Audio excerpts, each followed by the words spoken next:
Hey, welcome back to Milton Daily Homes. We're nearly 5 years deep of episodes, and you can check all the archives on the site. Tomorrow night we have the Milton buyer class. We're going to go over all the steps involved, all the hidden costs, so all the budgeting things that most people get very confused about. We're going to break that down very simply.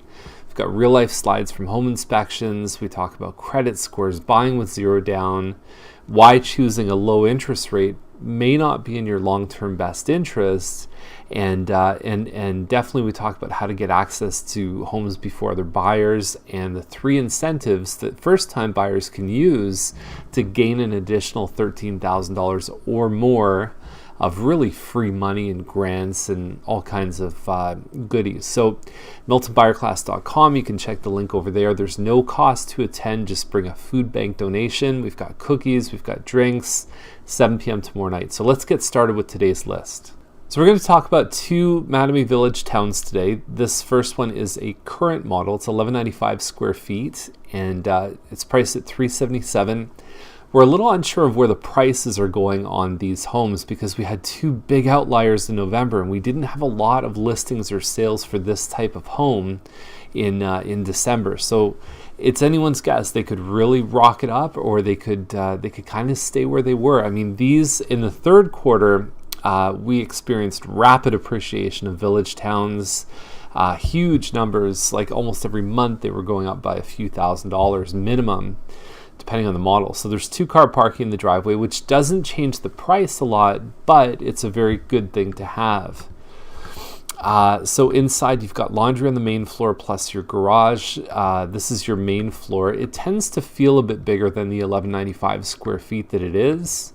Overall, it's a pretty good floor plan. It's open concept, and they upgraded this one to the 2 full bathrooms on the second floor, which can come in very handy. I think it was about $5,000 from the builder. So the price could go either way on this one.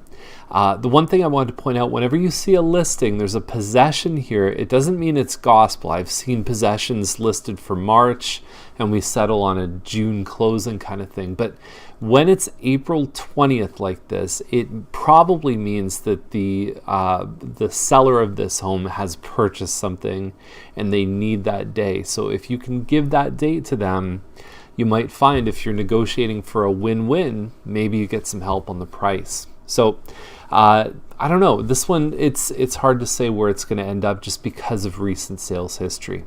Now we're going to jump over to the Oakville Milton Real Estate Board list. You can check both links down below the video. And so this one's at $389,000. It's another village townhouse, 3 stories. There's no condo fees associated with these properties. I shouldn't say that. There are a couple new ones that do have condo fees. This one on Haxton does not, as far as I know. There is a little main floor den here. It can be a handy little home office. It could even be a quiet place to kind of watch Netflix while your spouse is upstairs. It's been very well upgraded, very well decorated. The counters are upgraded.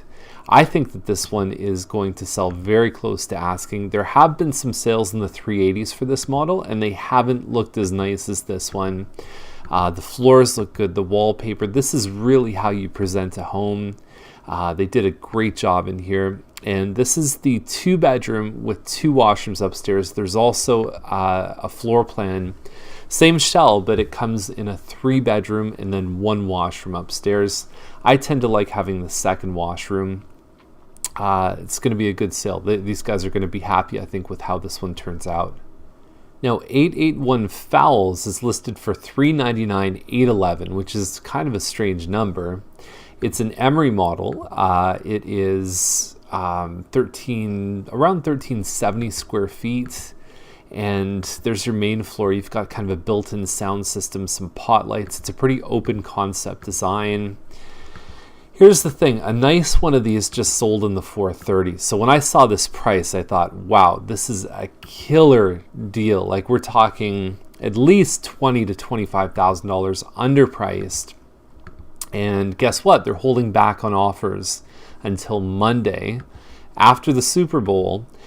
If you're expecting to pay $399 for this one, you will not. Now, that being said, sometimes people get scared by competition, and what can happen is this one can actually end up with maybe just 1 or 2 offers on that night, and maybe you get it for a pretty good deal. So we talk about this a lot on Daily Homes, is people say, well, I don't want to compete. I don't want that multiple offer mess.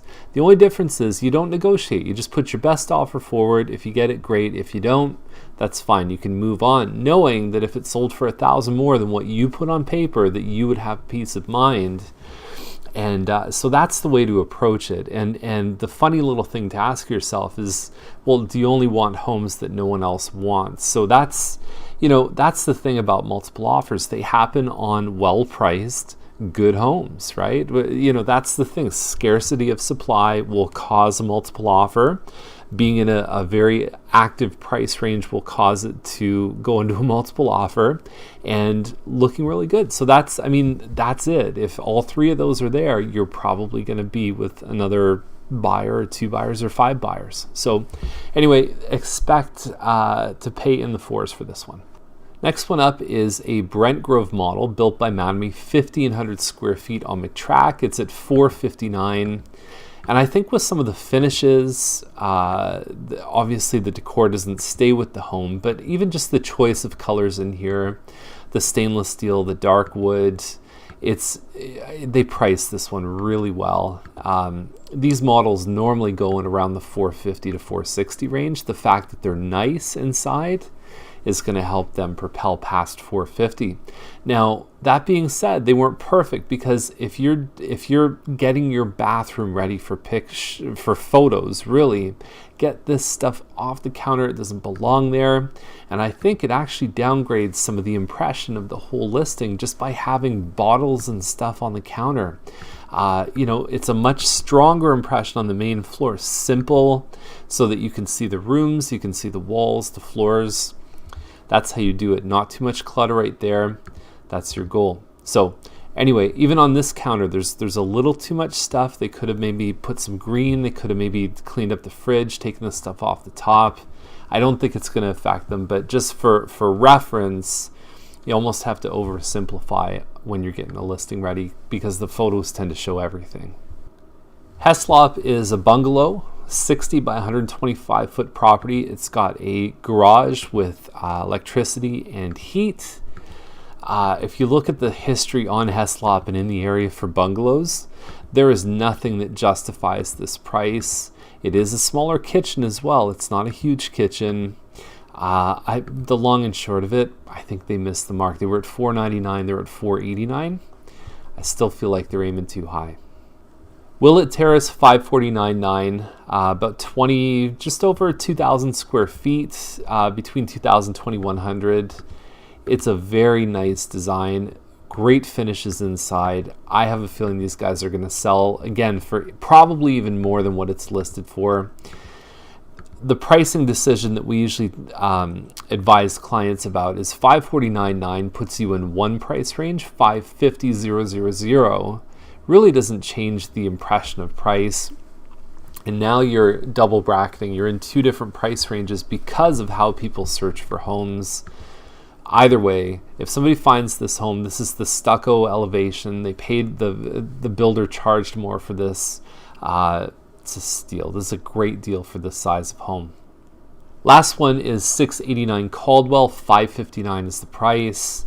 It's kind of had a weird history. It's been listed a few times. I think they maybe started with an agent and then they kind of did it on their own, changed the pictures up, and then now they're back with an agent, maybe just for the new year kind of thing. In between there, they've pretty much stayed in the same price range. They were at $564, now they're at $559. And the thing about that is, if nobody has scooped this home up in, let's call it, I think the combined total on the listings is around 50 days. If you drop by $5,000, the way I think about it is, would somebody have prevented somebody from putting an offer in on your property for a difference of $5,000? So I've always believed that the best way to do a price adjustment is, if you're going to do it, really do it properly and make an impact. And so I just don't know if $5,000 is all of a sudden going to wake people up and go, oh my God, now I need to buy it. So it's something to consider, because if you keep kind of inching down, it tends to be a slippery slope, and it can actually, I think, affect your bottom line in a negative way. So there's the list for today. The top 2 picks for me are 881 Fowles. Again, you're probably going to pay more for it than it's listed for. And then I would say that Willett Terrace. Will it sell? Absolutely. For sure at that price. 2 best deals on the list. Come to the buyer class tomorrow night, and we'll see you tomorrow with more Milton Daily Homes. Thanks for watching.